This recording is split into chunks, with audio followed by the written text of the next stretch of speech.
ზოგადად აივ ინფექციაშიც ისევე როგორც სხვა სქესობრივი გზით გადამდები დაავადებები, ანუ მთელ მსოფლიოში რა თქმა უნდა მზარდი ტენდენცია და სხვათა შორის განსაკუთრებით სიფილისის. ზოგადად მსოფლიოში პირველ ადგილზე სქესობრივი გზით გადამდები ინფექციების კუთხით არის პაპილომა ვირუსი და შემდეგ მოდის სხვა ინფექციებიც. ნუ აივ ინფექციას რაც შეეხება, რომელიც წარმოადგენს ასევე ერთ-ერთ სქესობრივი გზით გადამდები ინფექციას, რომელიც ასევე სისხლით გადადის, არა მარტო სქესობრივი გზით, ინფიცირებულ სისხლთან კონტაქტით. ესე იგი, აივ ინფექციის სტატისტიკა დაახლოებით, ანუ პირველი შემთხვევის აღმოჩენიდან დაახლოებით 11,000 არის ეხა. ყოველწლიურად დაახლოებით 600 ახალი შემთხვევა არის, მაგრამ მაგალითად წელს მხოლოდ იანვარში 16 შემთხვევა გამოვლინდა.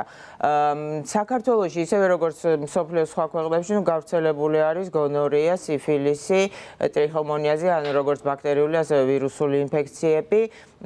გონორია არის საკმაოდ გავრცელებული და უკანასკნელი მონაცემები სხვათა შორის სიფილისის მზარდი სტატისტიკაა. არა მარტო ჩვენთან, ასევე აი კოვიდის შემდგომ პერიოდში, რასთან არის ეს კავშირში არ არის ცნობილი, მაგრამ დაუცველი სქესობრივი კავშირი, ეს არის ერთ-ერთი გადაცემის გზა, იმიტომ რომ ზოგადად სქესობრივი გზით გადამდები ინფექციები გადადის მხოლოდ დაუცველი სქესობრივი კავშირით, გარდა ვირუსული ინფექციებისა, როგორიც არის მაგალითად აივ ინფექცია, BDC ჰეპატიტი, ესენი გადადის ასევე დაბინძურებულ, ანუ ინფიცირებულ სისხლთან კონტაქტით, ოღონდ ეს შეეხება დაუშვათ სისხლის გადასვლას, რომელიც საქართველოში სისხლი მოწმდება და ესეთ შემთხვევები აღარ არის, მაგრამ ზოგადად და ასევე აი საერთო გაუსტერილებელი, ანუ დაბინძურებულ ინსტრუმენტებთან შეეხება, როგორიც არის აი ნემსი, მაგალითად ნარკოტიკების ინექციურ გზით მოხმარებებში საზიარო ნემსით ხდება მისი გადაცემა. თქვენ ახსენეთ პირველ ადგილზე პაპილომა ვირუსი, გულისხმობთ ყველაზე გავრცელებული სქესობრივი გზით გადამდები სოფლიოში სხვადასხვა პირველ ადგილზეა პაპილომა ვირუსი. ნუ იცით რა, ეხლა სქესობრივი გზით აი ჩვენთან სხვათა შორის ვაქცინაციაც ხდება პაპილომა ვირუსზე, რაც ძალიან მნიშვნელოვანია და ადრე თუ იყო და ვაქცინის ეფექტურობათან რაც თავარია უფრო მაღალი არის სქესობრივი ცხოვრების დაწყებამდე. სქესობრივი ცხოვრების დაწყების შემდეგ, რა თქმა უნდა, აზრი აქვს ვაქცინის გაკეთებას და ძალიან კარგია, უბრალოდ ეფექტურობა ისეთი არ არის, როგორც მანამდე. ჩვენთან გავრცელებული არის, ეხლა სხვათა შორის ძალიან ბევრი და ვინც არ არის აცრელი, ნამდვილად სასურველია, რომ აცრა გაკეთდეს, 26 წლამდე აწიეს.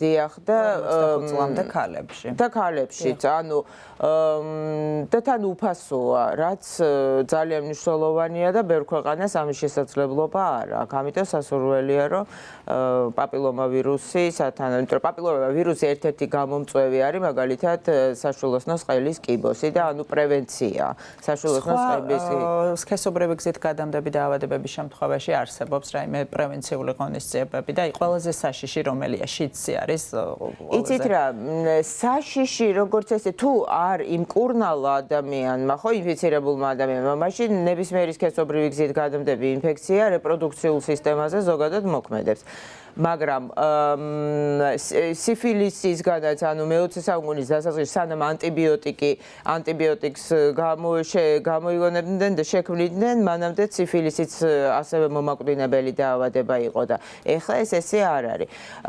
აივ ინფექციის ერთადერთი ისი განკურნებაც არ ხდება, ეს არის აივ ინფექცია ჯერჯერობით, თუმცა მკურნალობა არის შესაძლებელი და ჩვენთან საბედნიეროდ ნებისმიერი საქართველოს მოქალაქისთვის აივ ინფიცირებული მოქალაქისთვის მკურნალობა არის უფასო. ისევე როგორც BDC ჰეპატიტზე. გამოწვევებთან არის დაკავშირებული. იცით რა არის, ძალიან მნიშვნელოვანი, ტესტირება რატომ არის მნიშვნელოვანი. თუ ტესტირებას არ ჩაიტარებს ადამიანი და ვერ გაიგებს, რომელი სქესობრივი გზით გადამდები ინფექცია, იმიტომ რომ თითქმის ყველას აივ ინფექციის გარდა და BDC ჰეპატიტის გარდა, დანარჩენ, ვთქვათ, ვირუსულსაც, ბაქტერიულ ინფექციასაც ყველას აქვს მსგავსი სიმპტომები, ანუ გამონადენი, გავილი, ვთქვათ და ასე შემდეგ, მაგრამ ამიტომ ტესტირება არის მნიშვნელოვანი იმისთვის, რომ გაიგო რომელი დაავადება აქვს ადამიანს და შესაბამისად იმ მკურნალობაც არის ყველასთვის ინდივიდუალური. ანუ ინდივიდუალური გულისხმობა სპეციფიური მკურნალობა არის ნებისმიერ დაავადებაზე.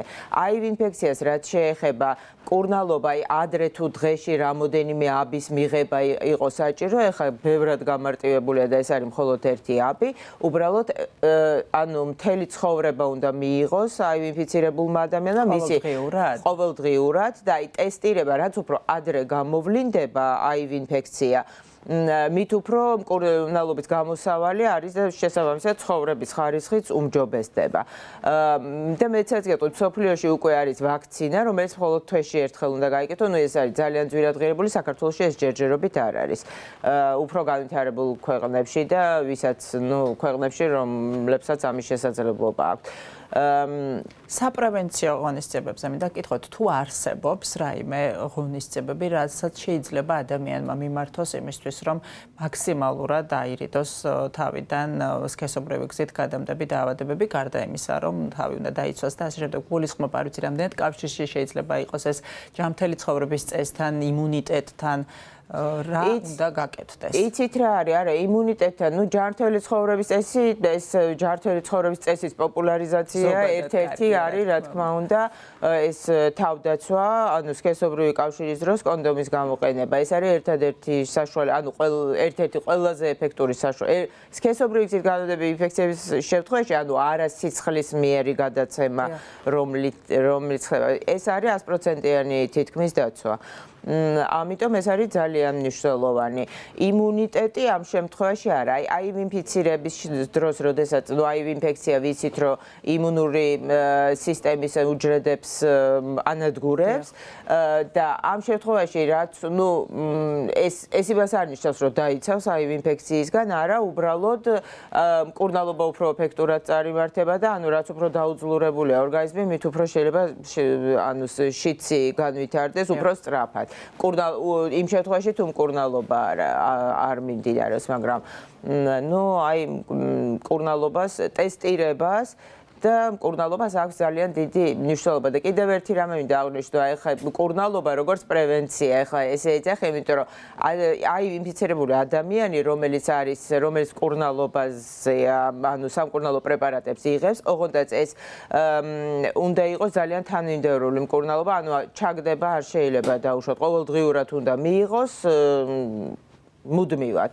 ამ შემთხვევაში, ესე იგი, ვირუსის კონცენტრაცია იმდენად დაბალია, რომ ის გადამდები აღარ არის სხვა ადამიანისთვის. თითქმის მინიმუმამდეა დასული. რა თქმა უნდა, მაინც სასურველია თავდაცვა, მაგრამ მინიმუმამდე არის დაცული და პლუს პრევენციას, აი სისხლის მიერი გადაცემა, იმ დაავადებების, რომელთა გადაცემა სისხლის მიერი გზით ხდება, აუცილებელი არის, რომ აი სახლის პირობებში დაუშვათ გაუსტერილებელი, ესეთი არ ხდება, მაგრამ ეს ყურადღება მისაქცევია, ხა ადრე იყო დაუშვათ ეს სტომატოლოგიური კლინიკები გახსნილი. ეხლა ეს ბევრად უფრო გაკონტროლებულია, მათ შორის აი დაუშვათ ტატუ, პირსინგი, ესეც ერთჯერადი ნემსებით კეთდება და ამიტომ ნაკლებად არის სავარაუდო. ბოლოს მინდა გკითხოთ, რითიც დავიწყეთ გადაცემის დასაწყისში მედიის როლი და ზოგადად საზოგადოების ცნობიერება რამდენად მაღალია ამ თემების შესახებ, არის თუ არა ეს ერთ-ერთი გამოწვევა?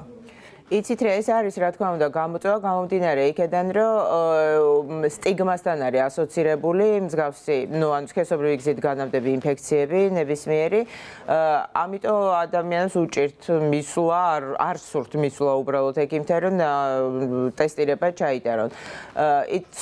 ეს ყველაფერი არის ზუსტად მაგასთან კავშირში, რომ ინფორმირებულობის დონე არ არის მაღალი, თუმცა რიგ შემთხვევაში კი იციან, მაგრამ მაინც ნუ ეს ქცევა სარისკო ქცევასთან არის კავშირში, შესაბამისად სტიგმა ძალიან ცუდ როლს თამაშობს. ამიტომ აი მედია საშუალებები მე ვთვლი, ამიტომაც ჩვენმა ორგანიზაციამ მედიის წარმომადგენლებთან შეხვედრა გამართა, მათთვისაც ჩაატარა სემინარი აღნიშნულ დაავადებებთან დაკავშირებით, ესეც ინფორმირებულობის დონის ამაღლებასთან იყო კავშირში და აი მედია საშუალებებით რაც უფრო ხშირად თუნდაც აი პროფესიონალი ექიმები იქნებიან მოწვეული თუნდაც შიცის ცენტრიდან დაუშვათ სქესობრივი გზით გადამდები ინფექციების სამკურნალო დაწესებულებებიდან იქნება ძალიან კარგი იმისთვის რომ ამაღლდეს ცნობიერება მოსახლეობის და შესაბამისად ეს ხელს უწყობს უკვე სტიგმის შემცირებასაც და შესაბამისად პრევენციასაც.